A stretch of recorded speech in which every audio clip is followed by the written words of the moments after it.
Hi everyone, LCSW-R here, back with a book review. Book reviews by Gelly.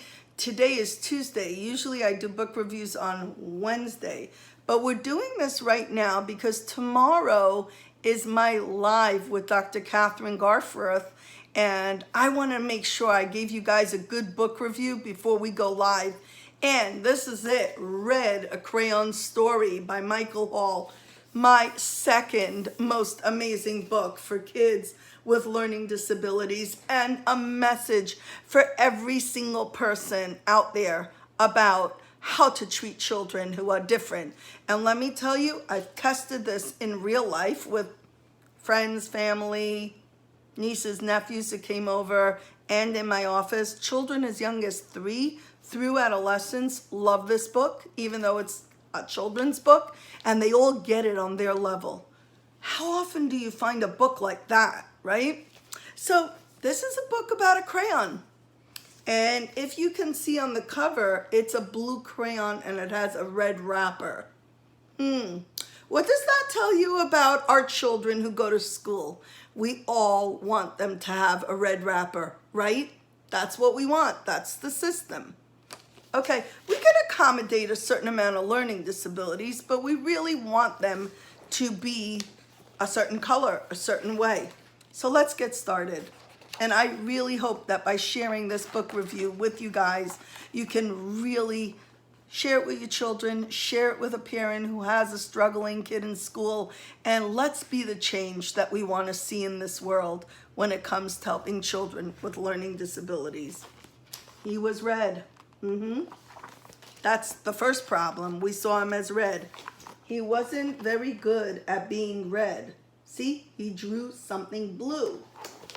Okay, well, let's see what develops. His teacher thought he needed more practice. I'll draw a red strawberry and then you draw a red strawberry. You can really do this, really, right?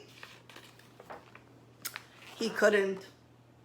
She drew the red strawberries for him to copy, but he drew blue strawberries. Yikes, maybe we should try again. His mother thought he needed to mix with other colors, so she had him line up with an orange. Slight problem. Yellow and blue turned green, not orange. She wanted him to do something orange. And again, he failed, miserably so. His grandparents thought he wasn't warm enough, so they offered him a silver crayon to help him. That didn't really offer a lot.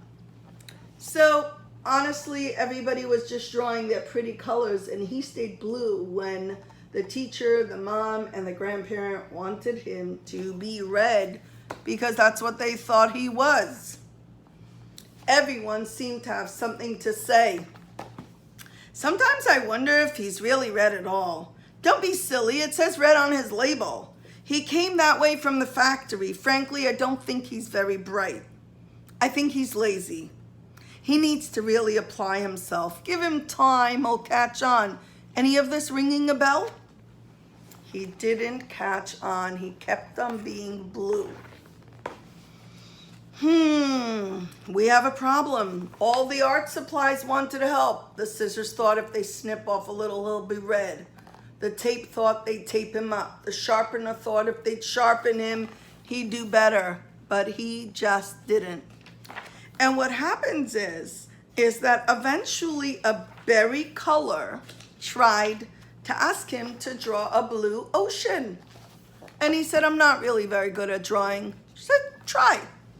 And what happens is that he draws a beautiful blue ocean because he's blue, right? Has anyone read the memo? The crayon is blue. And he didn't stop. He drew a blue whale, blue jeans, a bluebird, blueberries, bluebells, anything that was blue, and he kept drawing. And all of a sudden, all the adults, the crayons, took credit for him. He was blue. My son is brilliant. Who could have known he was blue? I always said he was blue. It was so obvious. All of his work makes me so happy. His blue strawberries are my favorite. He's so intense and bright. I hear he's working on a great new project. He's really reaching for the sky. And he really was. Because now he finally got acknowledged for being blue. So let's hear it for children that are not the perfect thing that the adults, the parents, the teachers, the grandparents, society decided they should be. And let's remember that so many people in our history had learning disabilities and did amazing things in this world. Last night on my live, someone said Einstein had a learning disability. All right? Now look what change he enacted in this world. Each one of us can be the change we want to see in the world with our kids in our homes, as we advocate for them with the teachers, and as we share this message of hope and resilience with every single person that comes our way. Okay.